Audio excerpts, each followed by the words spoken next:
आग्रही होतात सर्व। खरं म्हणजे मी परिवहन विभागाचे मंत्री प्रताप सरनाईक यांना धन्यवाद देतो की आणि त्यांनी मराठी भाषा शिकवण्यासाठी अनेक लोकांची मोड जी बांधली, त्यामुळे जवळपास 1,60,000 मराठी भाषा शिकले आणि काल त्यातले जवळपास 15 ते 20,000 ऑटो रिक्षा टॅक्सी चालक मालक यांना प्रमाणपत्र देण्याचं कार्यक्रमाला मी स्वतः उपस्थित होतो। जुजबी मराठी भाषा शिकण्याचं जे काही आवड आहे, गोडी आहे, ती रिक्षा टॅक्सी चालक मालक यांच्यामध्ये पाहायला मिळाली आणि परिवहन विभागाने हे मराठी भाषा आपल्या व्यवहारामध्ये प्रत्येकाला आली पाहिजे ही भूमिका या ठिकाणी घेतली आणि हे जे काही मराठी भाषा शिकण्याचं, मराठी भाषेवर प्रेम करण्याचं जे या 1,60,000 लोकांनी जे पुढाकार घेऊन मराठी भाषा शिकण्याचं काम केलं, त्यांचं पण मी त्यांनाही धन्यवाद देतो। आणि हे अभियान जे आहे परिवहन विभागाने, प्रताप सरनाईक मंत्री यांनी आणि त्यांच्या विभागाने हे अभियान जे आहे शिकवण्याचं, हे साहित्यिकांना घेऊन मराठी भाषेतले तज्ज्ञ असतील, लेखक असतील, या सगळ्यांना घेऊन हे अभियान सुरू ठेवलं होतं आणि त्यामध्ये आज मुख्यमंत्री महोदयांनी त्या बऱ्याचशा लोकांच्या मागणी लक्षात घेऊन त्याला मुदतवाढ दिलेली आहे। यामध्ये मी आपल्याला एवढंच सांगेन की मराठी भाषा तिचा प्रचार आणि प्रसार अन्य भाषिकांमध्ये देखील मोठ्या प्रमाणावर होतोय याचं समाधान आहे।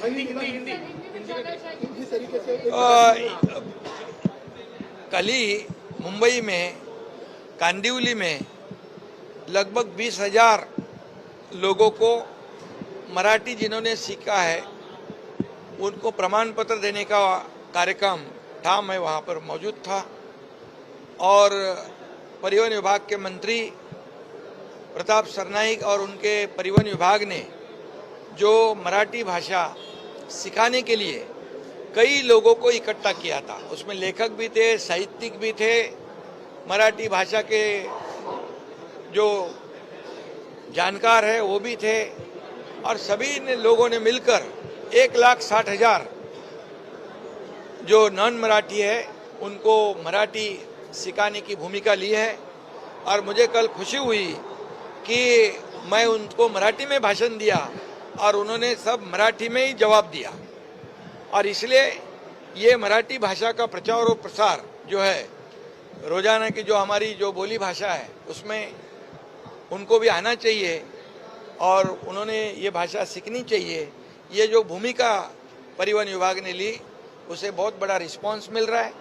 कई जगह पर ऐसे कार्यक्रम हो रहे हैं प्रमाण पत्र बांटने के। 1,60,000 जो आंकड़ा नंबर्स है बहुत बड़े हैं और इसलिए उनकी ज़रूरत, उनकी मांग को देखते हुए मुख्यमंत्री जी ने उसकी और उनको मौका दिया है।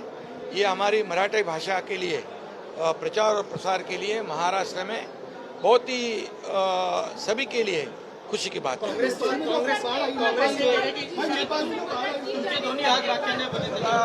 रक्षाबंधन महाराष्ट्रातून आता उद्या रक्षाबंधन आहे। महाराष्ट्रातून अनेक लाडक्या बहिणी विविध जिल्ह्यातून तालुक्यातून आल्या होत्या मुंबईमध्ये आणि रक्षाबंधन आज सुरू झालेलं आहे। त्यांनी मला अगदी लाडका भाऊ म्हणून त्यांनी मला राख्या बांधलेल्या आहेत। मी त्यांचं मनापासून अभिनंदन करतो। याच लाडक्या बहिणींमुळे 2024ला लँडस्लाइड विक्ट्री महाराष्ट्राला मिळाली। 232 जागा महाराष्ट्राच्या इतिहासामध्ये कधी आल्या नव्हत्या, त्या महायुतीच्या जागा आल्या आणि त्याला लाडक्या बहिणींचा आशीर्वाद कारणीभूत आहे। आणि म्हणूनच मुख्यमंत्री माझी लाडकी बहीण योजना आणि लाडक्या बहिणींसाठी अनेक योजना आम्ही सुरू केल्या, त्या सातत्याने तशाच सुरू राहतील. आनंद दिघे साहेबांची परंपरा आणि वारसा तुम्ही त्याच्यावर पुढे चालू ठेवलाय. ही बाळासाहेबांचे विचार आणि दिघे साहेबांचे विचार घेऊन आम्ही पुढे चाललोय. त्यामुळे आमचे विचार आणि आमची भूमिका आपले हे सण उत्सव संस्कृती परंपरा पुढे नेण्याचं जोपासण्याचं काम या ठिकाणी आम्ही करतोय. आणि आता दहीहंडीला जातोय मी प्रो गोविंदाला. हा गोविंदा देखील आनंद दिघे साहेबांनी मानाची हंडी बांधून ठाण्यामध्ये सुरू केला. हे देखील आपल्याला लक्षात ठेवलं पाहिजे.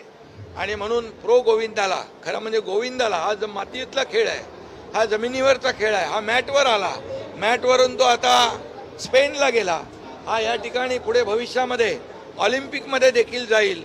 आणि म्हणून प्रो गोविंदा याला जे काही स्वरूप प्राप्त झालेलं आहे, मी युवा सेनेचे पूर्वेश सरनाईक यांचं अभिनंदन करतो की 4 वर्षापासून ते यावर मेहनत करतायत.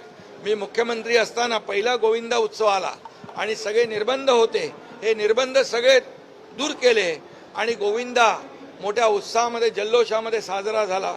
आणि त्यावेळेस मला आठवत आहे की त्यावेळेस आपण प्रो गोविंदा केला, गोविंदाचा विमा काढला, त्याचबरोबर गोविंदाची सुट्टी दिली आणि खेळामध्ये राज्य खेळात त्याचा समावेश केला.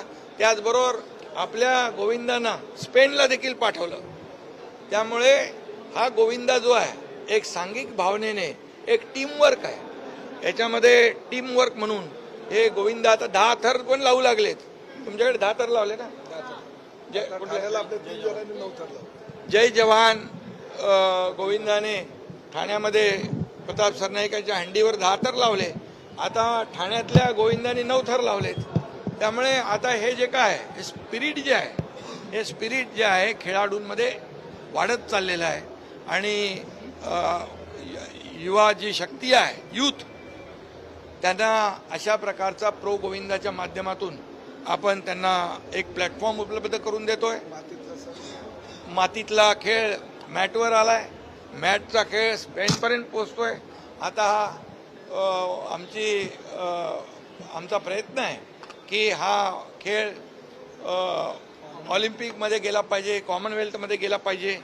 आणि अशा प्रकारचं जे मनोरे रचण्याचं काम पिरॅमिड हे सोपं नाही आहे, हे खूप चॅलेंजिंग आहे.